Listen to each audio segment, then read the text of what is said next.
नमस्कार दोस्तों, जय श्री कृष्णा, राधे राधे। दोस्तों, देश भर में तैयारियां चल रही है। इस महीने 24 अक्टूबर को दिवाली मनाई जाएगी। धार्मिक मान्यताओं के अनुसार इस दिन मां लक्ष्मी जी और गणेश जी की पूजा की जाती है। माना जाता है कि इस दिन घर में लक्ष्मी जी का आगमन होता है। दिवाली पर लोग अपने अपने घर में दीप जलाकर पूजा करते हैं। दिवाली पर मां लक्ष्मी जी के साथ क्यों होती है गणेश पूजा, जाने इसका रहस्य। दिवाली पर मां लक्ष्मी जी के साथ साथ भगवान गणेश जी की पूजा भी की जाती है। बहुत कम लोग जानते हैं कि दोनों को एक साथ क्यों पूजा जाता है। आपको बता दें कि माता लक्ष्मी जी की पूजा दिवाली के दिन विष्णु जी के बिना ही की जाती है। ऐसा माना जाता है इस दिन असुर नरकासुर का वध भी हुआ था। इसलिए दिवाली पर माता लक्ष्मी जी और गणेश जी की पूजा के बाद कई देवी देवताओं की पूजा भी की जाती है। इन सभी कारणों की वजह से माता लक्ष्मी जी और गणेश जी की पूजा भी दिवाली पर की जाती है। माँ लक्ष्मी जी की कृपा से ही ऐश्वर्य और वैभव की प्राप्ति होती है। कार्तिक अमावस्या की पावन तिथि पर धन की देवी को प्रसन्न कर समृद्धि का आशीर्वाद लिया जाता है। दीपावली से पहले आने वाले शरद पूर्णिमा के त्योहार को माँ लक्ष्मी जी के जन्मोत्सव की तरह ही मनाया जाता है। फिर दीपावली पर उनका पूजन कर धन धान्य का वर लिया जाता है। दीपावली के अवसर पर क्यों करते हैं गणेश जी और लक्ष्मी जी की एक साथ पूजा? गणेश जी और लक्ष्मी जी का क्या है संबंध? जिस तरह त्योहार को मनाने के पीछे एक कहानी है, उसी तरह पूजा विधि के पीछे के भी कुछ कारण हैं। जैसे दिवाली की रात लक्ष्मी जी और गणेश जी की पूजा एक साथ क्यों की जाती है। इस पूजा विधि से कई पौराणिक कथाएं जुड़ी हुई है। एक पौराणिक कहानी के अनुसार देवी लक्ष्मी जी ने भगवान गणेश जी को अपना पुत्र मानकर गोद लिया था। इसलिए शुभ कार्यों या किसी व्यवसाय को शुरू करने से पहले देवी लक्ष्मी जी से पहले श्री गणेश जी का नाम लिया जाता है। इसके अलावा लक्ष्मी जी और गणेश जी की एक साथ पूजा करने से एक प्रचलित कहानी जुड़ी हुई है, जो कुछ इस प्रकार है। एक बार एक वैरागी साधु को राज सुख भोगने की इच्छा जागृत हुई। इसके लिए उसने माँ लक्ष्मी जी की आराधना शुरू की। कड़ी तपस्या और आराधना से लक्ष्मी जी प्रसन्न हुई। उन्हें दर्शन देकर वरदान दिया कि उसे उच्च पद और सम्मान प्राप्त होगा। इसके बाद वह साधु राज दरबार में पहुंचा। माँ लक्ष्मी जी से वरदान पाकर उस साधु को अपने ऊपर अभिमान हो गया था। उसने भरे दरबार में राजा को धक्का मारा, जिससे राजा का मुकुट नीचे गिर गया। लेकिन इसी बीच राजा के गिरे हुए मुकुट से एक काला नाग निकलकर बाहर आया। ये दृश्य देख सभी चौंक गए और साधु को चमत्कारी समझकर उसकी जय जयकार करने लगे। राजा ने प्रसन्न होकर साधु को अपना मंत्री बना दिया। उस साधु को रहने के लिए अलग से महल भी दे दिया गया। राजा को एक दिन वह साधु भरे दरबार से हाथ खींचकर बाहर ले जाता है। ये सब देख दरबारी उसके पीछे भागे। सभी के बाहर जाते ही भूकंप का झटका आया और भवन खंडहर हो गया। लोगों को लगा कि साधु ने सबकी जान बचाई है। इसके बाद साधु का मान सम्मान और ज्यादा बढ़ गया। अब वैरागी साधु में अहंकार की कोई सीमा न रही। राजा के महल में एक गणेश जी की प्रतिमा भी थी। एक दिन साधु ने यह कहकर वो प्रतिमा हटा दी कि यह देखने में बिल्कुल भी अच्छी नहीं है। कहा जाता है कि साधु के इस कार्य से गणेश जी रुष्ट हो गए। उसी दिन से उस मंत्री बने साधु की बुद्धि भ्रष्ट होना शुरू हो गई। वह ऐसे कार्य करने लगे जो लोगों की नजरों में काफी बुरे दिखने लगे। इसे देखते हुए राजा ने उस साधु से नाराज होकर उसे कारागार में डाल दिया। साधु जेल में एक बार फिर से लक्ष्मी जी की आराधना करने लगा। लक्ष्मी जी ने दर्शन देकर उससे कहा, तुमने भगवान गणेश जी का अपमान किया है, इसलिए आपको गणेश जी की आराधना करनी होगी। आराधना करो, उन्हें प्रसन्न करो। साधु गणेश जी की आराधना करने लगा। उसकी इस आराधना से गणेश जी का क्रोध शांत हो गया। इस घटना के बाद से ही माँ लक्ष्मी जी और गणेश जी की पूजा एक साथ होने लगी। इसके साथ साथ गणेश भगवान को बुद्धि और सिद्धि का प्रतीक भी माना जाता है। इसलिए कहा जाता है कि माँ लक्ष्मी जी के घर आने के बाद अगर बुद्धि का उपयोग नहीं किया जाए तो लक्ष्मी जी को रोक पाना बहुत मुश्किल हो जाता है। इसलिए दिवाली की शाम को माँ लक्ष्मी जी के साथ साथ गणेश जी की प्रतिमा रखकर दोनों की एक साथ पूजा की जाती है। दोस्तों, ये थी एक पौराणिक कथा और मान्यता गणेश जी और लक्ष्मी जी की पूजा के एक साथ विधान की। दोस्तों, धनतेरस का त्योहार अब ज्यादा दूर नहीं है। इस दिन लोग बर्तन और सोना चांदी खरीदते हैं। घर साल भर धन दौलत से भरा रहे।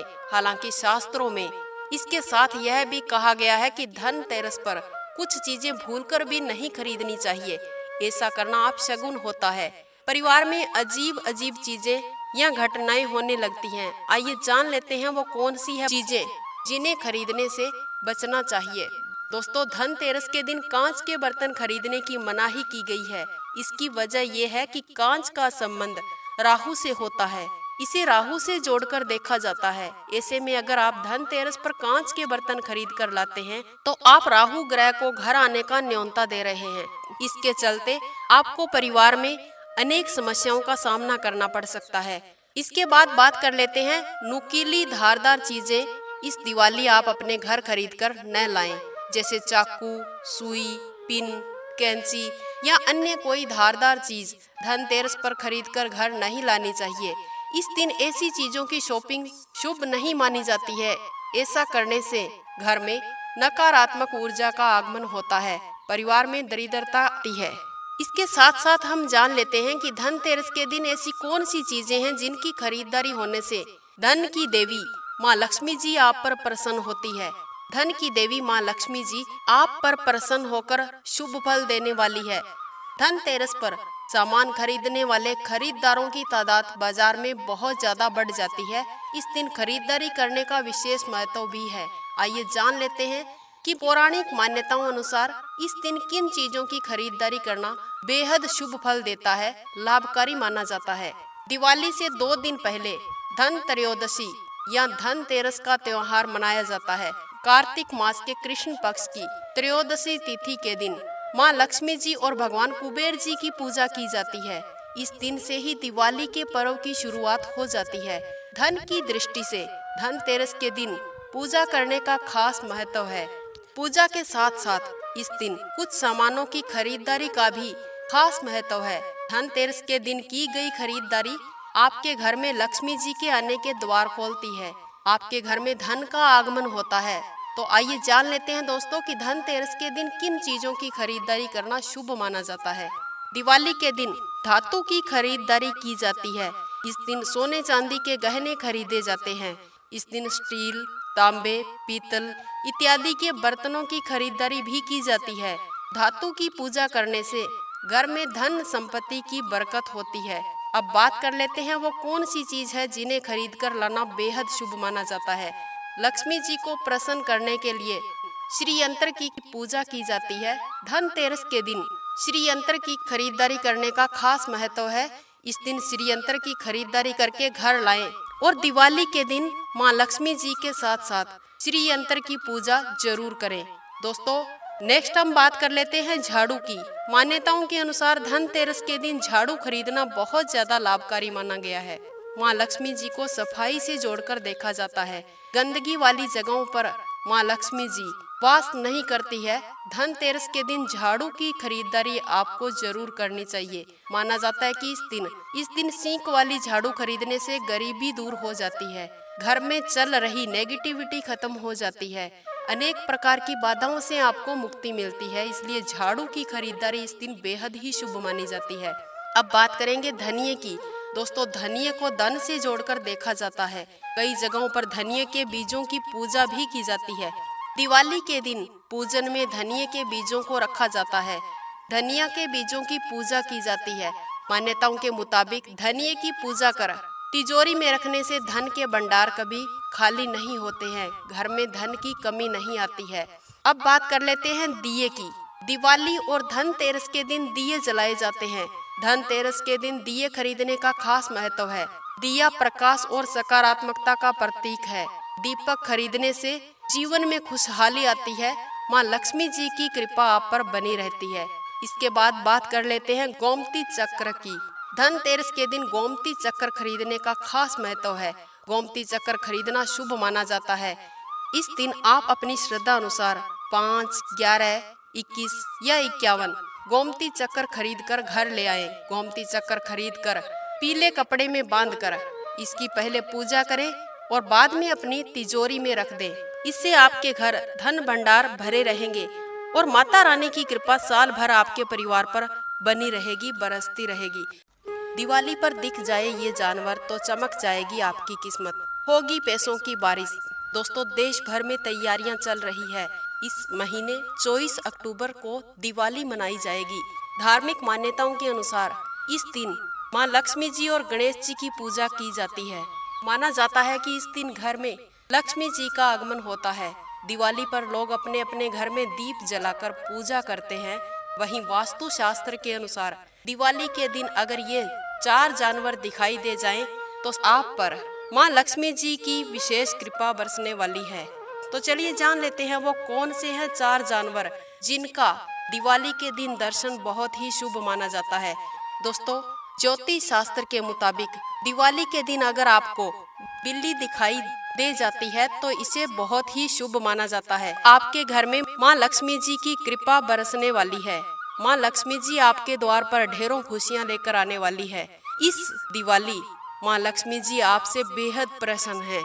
अगर आपको दीपावली के दिन बिल्ली के दर्शन हो जाते हैं तो दोस्तों, अब आपको बता दें कि कई लोग घर में छिपकली से परेशान रहते हैं। छिपकली बहुत ज्यादा परेशान करती है, कितना भी भगाएं लेकिन घर से जाने का नाम ही नहीं लेती है। लेकिन क्या आपको पता है कि दिवाली पर छिपकली के दर्शन बेहद ही शुभ माने जाते हैं। ज्योतिष के मुताबिक छिपकली का दिखाई देना माता लक्ष्मी जी के प्रसन्न होने का सूचक माना जाता है। वहीं उल्लू माता लक्ष्मी जी का वाहन है, इसे बेहद शुभ माना जाता है। अगर दिवाली के दिन आपको कहीं उल्लू दिख जाए तो समझ जाइए कि माता रानी आप पर मेहरबान होने वाली है, आपकी किस्मत खुलने वाली है और माता रानी की कृपा आप पर बरसने वाली है। उल्लू माँ लक्ष्मी जी का वाहन है, इसलिए उल्लू के दर्शन बहुत ही ज्यादा शुभ माने जाते हैं। दिवाली पर उल्लू का दिखाई देना काफी शुभ माना जाता है। अब बात कर लेते हैं गाय की। दोस्तों, गाय को हिंदू धर्म में माता माना गया है। लोग गाय की पूजा करते हैं। अगर दिवाली के दिन आपके द्वार पर गाय दस्तक देती है, आपको गौ माता के दर्शन हो रहे हैं, तो ये बहुत ज्यादा शुभ माना जाता है। दिवाली पर यदि लाल रंग की गाय आपको दिख जाए, केसरिया रंग की गाय आपको दिख जाए, तो इसका मतलब है कि आपके घर में धन वर्षा होने वाली है, आपके घर में वैभव आने वाला है, आपके घर धन की वर्षा करने वाली है माँ लक्ष्मी। और साथ ही साथ आपको बता दें कि इस दिन अगर आपके द्वार पर गाय आती है तो आप उसे केला जरूर खिलाएं, क्योंकि ऐसा करने से इस दिन आपके घर धन भंडार भरे रहेंगे। पूरे साल भर माता रानी की कृपा आप पर बरसेगी, आपके घर धन का आगमन होगा। अगर आपका धन कहीं रुका हुआ है, अटका हुआ है, आपका पैसा उधारी में पड़ा है, कोई नहीं दे रहा है, तो उसका आगमन भी बहुत जल्द शुरू हो जाएगा। दोस्तों, इसके साथ साथ आप गाय को गुड़ और रोटी भी जरूर खिलाएं। अगर आपके घर पर इस दिन कुछ मीठे पकवान बने हैं तो आप गाय माता को रोटी के साथ जरूर खिलाएं। दोस्तों, आज का वीडियो कैसा लगा कमेंट बॉक्स में जरूर बताना और अपने कमेंट बॉक्स में जय माँ लक्ष्मी, जय माता रानी की जरूर लिखें। चैनल को अभी तक सब्सक्राइब नहीं किया तो चैनल को सब्सक्राइब अवश्य कीजिएगा। मिलते हैं अगले वीडियो में। वंदे मातरम, जय श्री कृष्णा, जय माँ लक्ष्मी।